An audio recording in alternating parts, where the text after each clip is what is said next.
कर्नाटक में पूर्ण बहुमत की सरकार, दिल्ली में संसद का रण और इसी बीच कांग्रेस ने चल दिया है एक ऐसा दांव जिसने दक्षिण से लेकर उत्तर तक की राजनीति में हलचल मचा दी। ये कहानी सिर्फ एक नेता को राज्यसभा भेजने की नहीं है, यह कहानी है उस बड़े संदेश की जिसे कांग्रेस पूरे देश में फैलाना चाहती है। कर्नाटक से कांग्रेस ने मंसूर अली खान को राज्यसभा का टिकट देकर एक तीर से कई निशाने साधे हैं। आइए समझते हैं कि इस एक फैसले के पीछे तीन बड़े सियासी मायने क्या हैं। पहला बड़ा मायना है अपने सबसे मजबूत और पारंपरिक वोट बैंक को सुरक्षित रखना। कर्नाटक में कांग्रेस की सत्ता की चाबी में मुस्लिम मतदाताओं की बहुत बड़ी भूमिका रही है। सरकार भले ही मजबूत हो, लेकिन राजनीति में अपनी जमीन को हमेशा सींचना पड़ता है।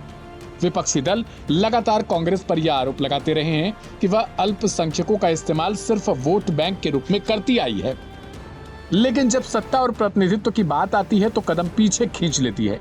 मंसूर अली खान को देश के सबसे ऊंचे सदन यानी राज्यसभा का टिकट देकर कांग्रेस ने इस नैरेटिव को पूरी तरीके से ध्वस्त कर दिया। यह समुदाय को यह भरोसा देने की कोशिश है कि कांग्रेस उनकी आवाज को संसद में गूंजने का मौका दे रही है। दूसरा मायना राष्ट्रीय राजनीति से जुड़ा है।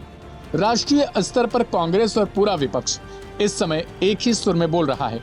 सामाजिक न्याय, जातिगत जनगणना और आबादी के अनुपात में हिस्सेदारी।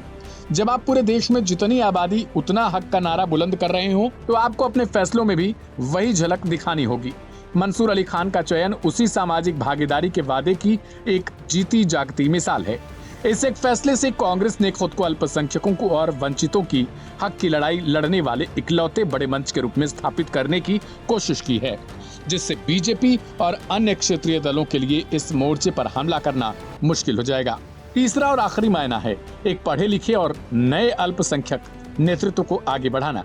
मंसूर अली खान केवल एक राजनीतिक चेहरा नहीं है, बल्कि समाज में उनकी अपनी एक साख है। ऐसे चेहरों को आगे लाकर कांग्रेस युवाओं और बुद्धिजीवी वर्ग को भी अपनी ओर आकर्षित करना चाहती है। साफ है कि कर्नाटक का यह फैसला सिर्फ बेंगलुरु तक सीमित नहीं रहने वाला।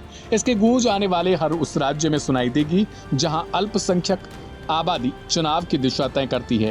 कांग्रेस ने संदेश दे दिया है कि वह अपने वादों पर अडिग है। अब देखना यह होगा कि कांग्रेस का यह मास्टर स्ट्रोक उसे आने वाले चुनावी समर में कितना फायदा पहुंचाता है। अपनी राय हमें कमेंट बॉक्स में जरूर लिखें। देश और राजनीति की हर बड़ी खबर के लिए चैनल को सब्सक्राइब करना न भूलें।